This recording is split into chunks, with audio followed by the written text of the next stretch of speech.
It doesn't matter how much I make right now. I grew up poor, so I'm always about just saving money, getting the best product for its price. Sometimes you have to spend the money, like cameras, for example.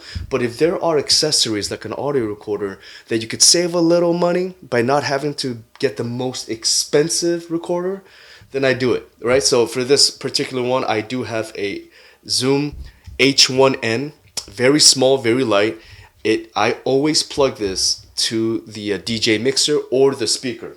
You always want to carry a recorder with you because you want to double it up. During the ceremony, I have a wireless mic on the groom and the officiant, and I'm also plugged into the DJ because sometimes when you plug into the DJ, it's not perfect. Something goes wrong where the DJ would mess up with the output and everything becomes really static. So because you are at their mercy, sometimes you're not going to get the quality that you're hoping for. So you back it up by making sure that the officiant and the groom has a wireless mic, and make sure you carry two cables, right? So this one, you got the 1/4 inch to, of course, the little 3.5 millimeter jack that goes into the Zoom recorder.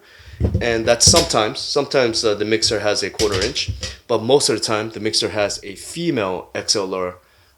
So you want to get this one to the 3.5 to connect to the audio recorder. So very important to have. And just real quick, guys, if you guys are interested in getting some free training videos on photography, video, drone, and all these things you can do with your camera so that way you can live the life of freedom, then go to my website, cameratofreedom.com, hook me up with your name and your email, and I will send you every once in a while some cool stuff. And if you do, welcome to Camera to Freedom. Hit that like and subscribe, and I will see you next time.